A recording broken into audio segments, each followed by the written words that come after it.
নমস্কার। আজকে জেনপাস ইউজির কোশ্চেনের কিছু অ্যান্সার আলোচনা করব।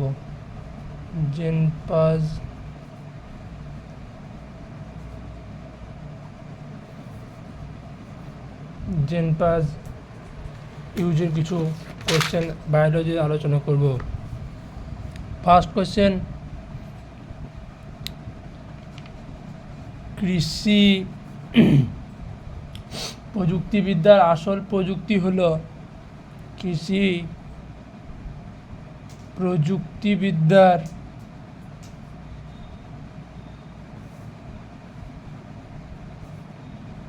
আসল প্রযুক্তি হলো, চারটি অপশন এখানে দেওয়া হয়েছে। অপশন এতে আছে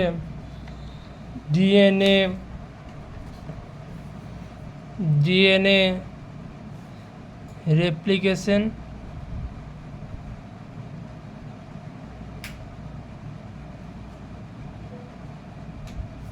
দু নম্বর অপশনে আছে টিস্যু কালচার,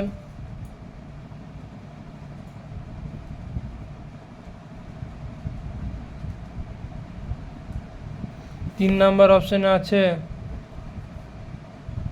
এটা 1 নম্বর করে দিলাম, 3 নম্বর ট্রান্সফরমেশন,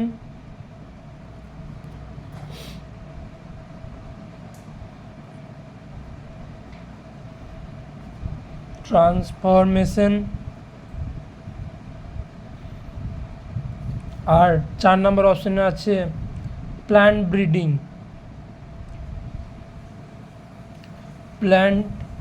ব্রিডিং।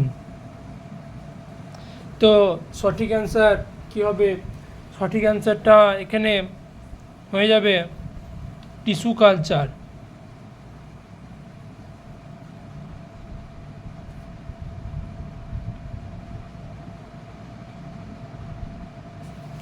সেকেন্ড কোশ্চেন আছে, গোল্ডেন রাইস বা ট্রাইজেনিক প্রক্রিয়ায় উৎপন্ন হয়েছে তার প্রধান বৈশিষ্ট্য হলো, চলুন প্রশ্নটা লিখে নিই।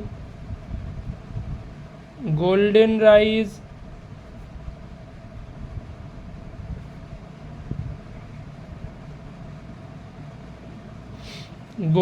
রাইস বা ট্রান্সজেনিক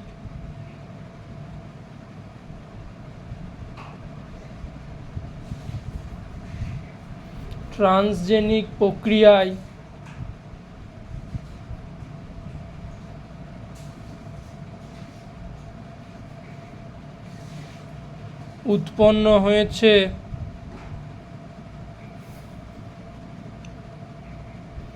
উৎপন্ন হয়েছে তার প্রধান বৈশিষ্ট্য হলো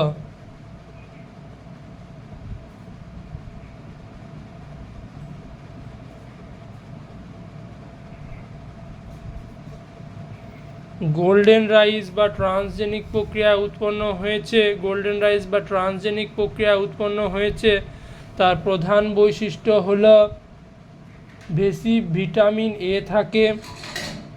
অপশান 1 আছে বেশি ভিটামিন। গোল্ডেন রাইস বা ট্রান্সজেনিক প্রক্রিয়া উৎপন্ন হয়েছে তার প্রধান বৈশিষ্ট্য হলো বেশি ভিটামিন এ থাকে। বেশি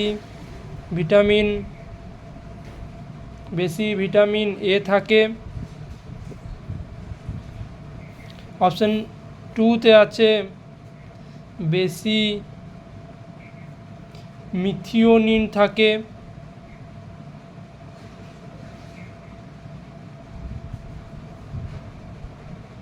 অপশন সি মানে 3 নম্বর অপশনে আছে বেশি লাইসিন থাকে।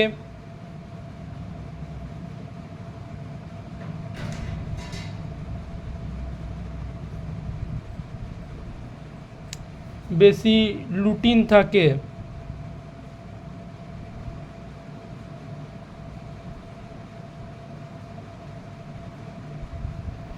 এখানে সঠিক অ্যান্সার গোল্ডেন রাইস ট্রান্সজেনিক প্রক্রিয়ায় বেশি কি থাকে? বেশি থাকে আমাদের vitamin A.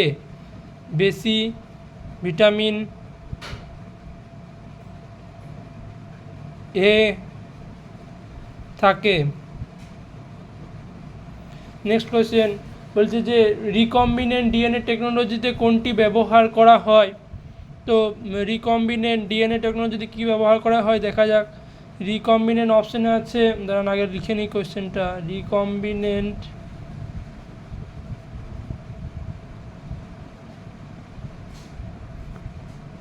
DNA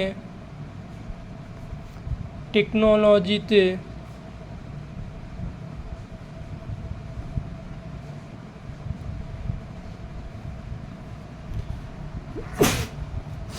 recombinant DNA টেকনোলজিতে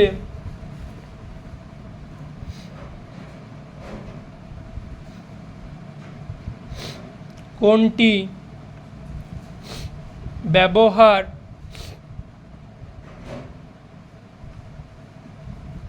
রিকম্বিনেন্ট ডিএনএ টেকনোলজিতে কোনটি ব্যবহার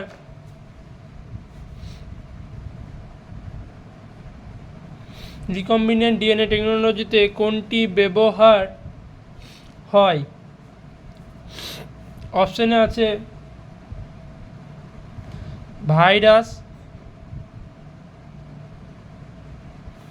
বি অপশন আছে ভাইরাস ক্যাপসিড, ভাইরাসের ক্যাপসিড,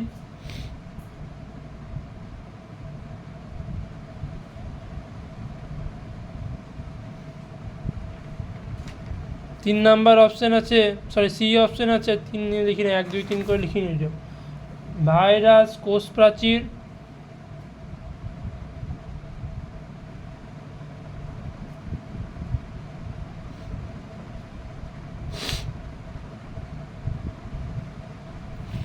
ভাইরাস কোষ প্রাচীর,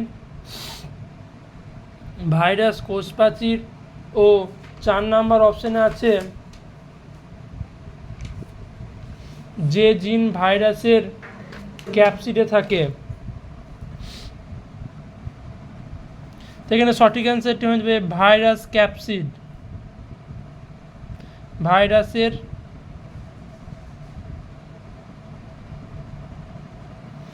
ক্যাপসিড।